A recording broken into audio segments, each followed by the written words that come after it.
इतिहास से जुड़े हुए कुछ प्रश्न उत्तर। प्रश्न 1757 से 1857 तक का काल किसका काल माना जाता है? उत्तर है कंपनी शासन का।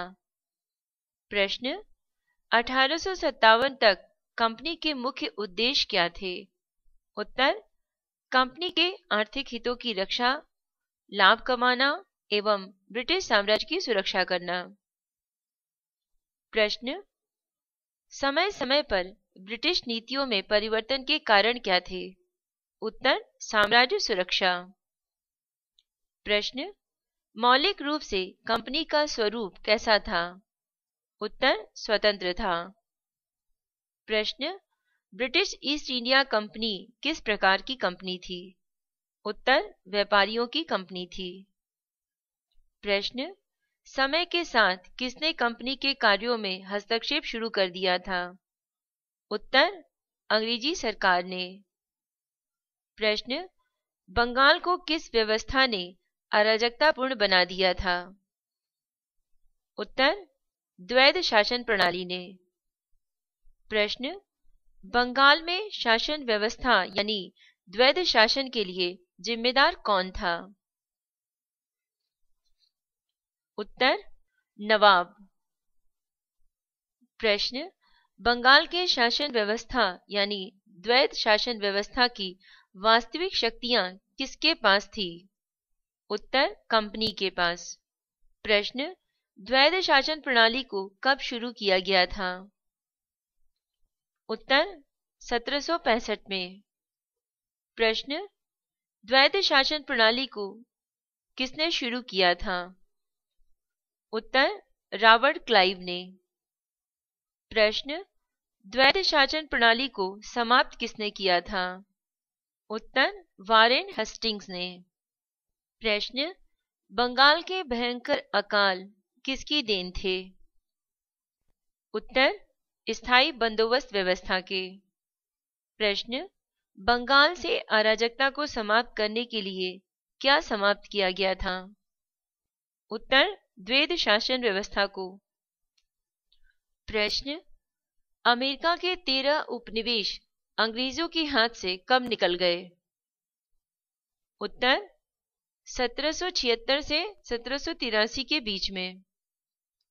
प्रश्न अमेरिका के 13 उपनिवेशों के स्वतंत्र बनाने का भारत पर क्या प्रभाव पड़ा? उत्तर ब्रिटिश सरकार ने भारत पर ध्यान लगा दिया और कंपनी के मामलों में सरकार का हस्तक्षेप शुरू हो गया। प्रश्न ब्रिटिश सरकार ने बंगाल को क्या राहत पहुंचाई? उत्तर अराजकता की समाप्ति हो गई, शासन व्यवस्था में थोड़ा सुधार हुआ, अकाल आयोग का गठन हुआ। प्रश्न 1776 तक अमेरिका किसके अधीन था? उत्तर ब्रिटेन के। प्रश्न कंपनी पर नियंत्रण स्थापित करने के सरकार ने कौन सा अधिनियम पारित किया था?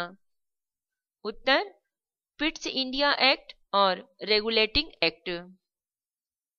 प्रश्न रेगुलेटिंग एक्ट कब पारित किया गया था?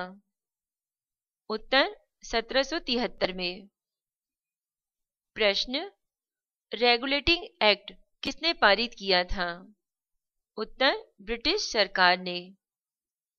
प्रश्न रेगुलेटिंग एक्ट को कहाँ की संसद में पारित किया गया था? उत्तर ब्रिटिश संसद में। प्रश्न कंपनी के निदेशों की संख्या किस एक्ट के द्वारा निर्धारित की गई थी? उत्तर रेगुलेटिंग एक्ट के द्वारा। प्रश्न रेगुलेटिंग एक्ट द्वारा कंपनी के निदेशकों का कार्यकाल कितने वर्ष का था? उत्तर 4 साल का। प्रश्न रेगुलेटिंग एक्ट के तहत निदेशक बनने के लिए कितने धन की हिस्सेदारी निश्चित की गई थी? उत्तर 1000 पाउंड। प्रश्न रेगुलेटिंग एक्ट के तहत कितने निर्देशकों को प्रतिवर्ष बदलना था? उत्तर 1/4। प्रश्न कंपनी के सभी दस्तावेज का अधिकार 1773 में किसको दिया गया था? उत्तर सेक्रेटरी ऑफ स्टेट को। प्रश्न बंगाल के गवर्नर को गवर्नर जनरल में कब बदला गया था? उत्तर 1773 के एक्ट में। प्रश्न बंबई तथा मद्रास के गवर्नर किसके अधीन किए गए?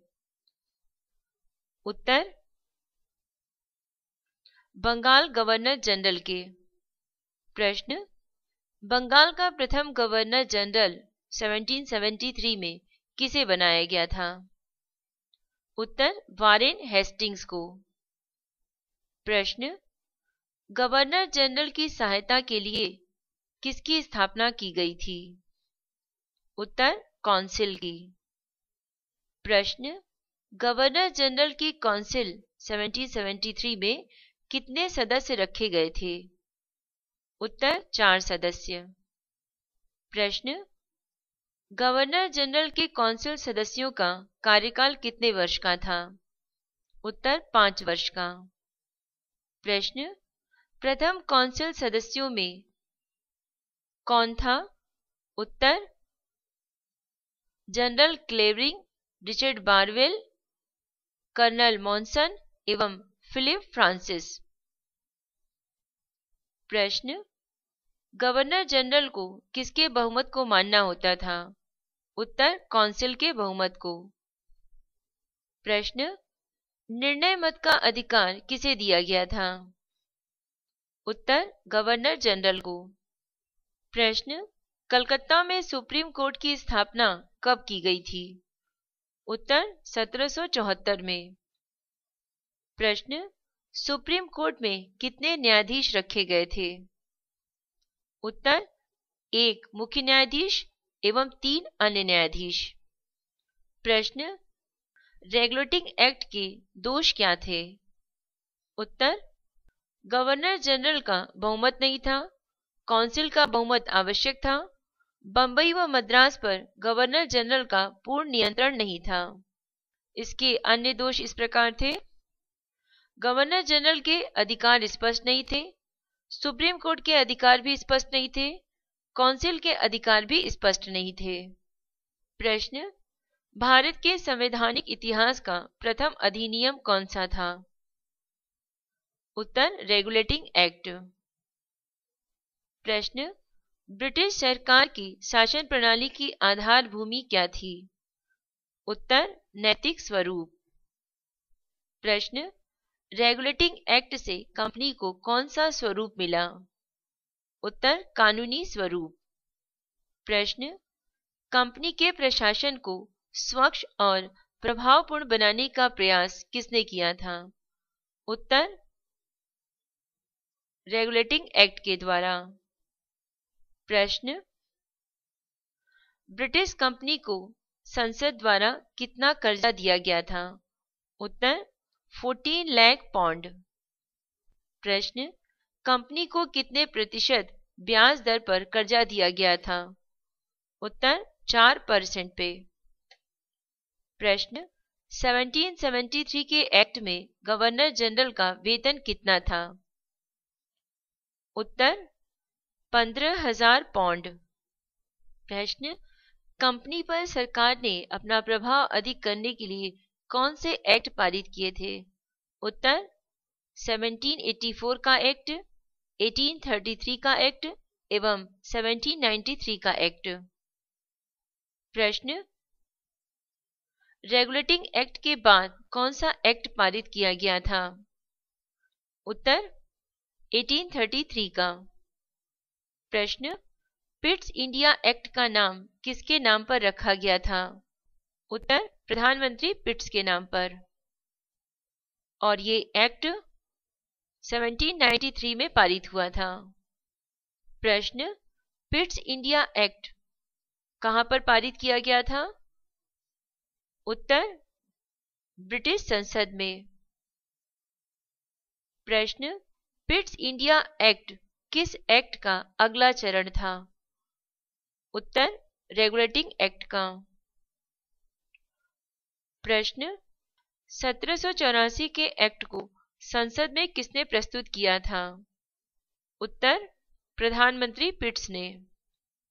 प्रश्न, 1784 के एक्ट का रूप क्या था? उत्तर, कानूनी एवं वैधानिक। प्रश्न, बोर्ड ऑफ कंट्रोल की स्थापना किस एक्ट में की गई थी? उत्तर, 1784 के एक्ट में। प्रश्न, कंपनी के सैनिक, असैनिक और आर्थिक कार्यों पर नियंत्रण के लिए क्या बनाया गया था? उत्तर, बोर्ड ऑफ कंट्रोल। प्रश्न, बोर्ड ऑफ कंट्रोल कहाँ रहकर कार्य करता था? उत्तर, इंग्लैंड में। प्रश्न, पिट्स इंडिया एक्ट में गवर्नर जनरल पर नियंत्रण के लिए कौन सा पद बनाया गया था? उत्तर, भारत सचिव। प्रश्न, बोर्ड ऑफ कंट्रोल का सभापति कौन था? उत्तर, भारत सचिव। प्रश्न, भारत सचिव किसके प्रति उत्तरदायी होता था? उत्तर, संसद के प्रति। प्रश्न, भारत सचिव कहाँ रहकर कार्य करता था? उत्तर, इंग्लैंड में। प्रश्न, भारत सचिव को वेतन कहाँ के राजकोष से दिया जाता था? उत्तर, भारत के राजकोष से। प्रश्न, पिट्स इंडिया एक्ट में सबसे ताकतवर पद कौन सा बनाया गया था? उत्तर, भारत सचिव का। प्रश्न, बोर्ड ऑफ कंट्रोल किसके आदेशों को पलट सकता था? उत्तर, कंपनी डायरेक्टरों के। प्रश्न, कंपनी ऑफ कंट्रोल किसके आदेशों को पलट सकता था? उत्तर, बोर्ड ऑफ कंट्रोल के। प्रश्न, गवर्नर जनरल के काउंसिल सदस्यों की संख्या कितनी थी? उत्तर, 3। प्रश्न, गवर्नर जनरल के प्रभाव को बढ़ाने के लिए किसकी सदस्य संख्या कम कर दी गई थी? उत्तर, काउंसिल की। प्रश्न, किन प्रांतों को पूर्णतः काउंसिल के अधीन दे दिया गया था? उत्तर, बंबई और मद्रास। प्रश्न, काउंसिल किसके अधीन रहकर कार्य करती थी? उत्तर, गवर्नर जनरल के। प्रश्न, बोर्ड ऑफ कंट्रोल के सदस्यों का वेतन कहां से दिया जाता था? उत्तर, भारतीय कोष से। प्रश्न, बोर्ड ऑफ कंट्रोल के सदस्यों के वेतन की सीमा कितनी निर्धारित की गई थी? उत्तर, 16,000 पाउंड वार्षिक। प्रश्न, गवर्नर जनरल काउंसिल की उपेक्षा कर सकता था किन परिस्थितियों में? उत्तर, विशेष परिस्थितियों में। प्रश्न, युद्ध व संधि का अधिकार किसे प्राप्त था? उत्तर, संसद को। प्रश्न, कंपनी को देशी राज्यों के विषय में क्या दिशा निर्देश दिए गए थे? उत्तर, अहस्तक्षेप का। प्रश्न, कंपनी को प्रादेशिक विस्तार की नीति के विषय में क्या कहा गया था? उत्तर, परित्याग करने को। प्रश्न, कंपनी के प्रशासन को कितने भागों में बांटा गया था? उत्तर, 2 भागों में। प्रश्न, कंपनी के प्रशासन को किन भागों में बांटा गया था? उत्तर, कोर्ट ऑफ डायरेक्टर्स एवं बोर्ड ऑफ कंट्रोल में।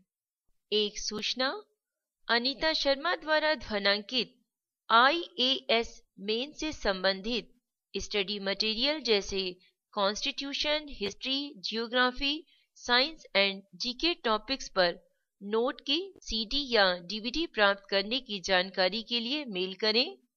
मेल ID है voiceforblind यानी voice for blind @gmail.com। धन्यवाद।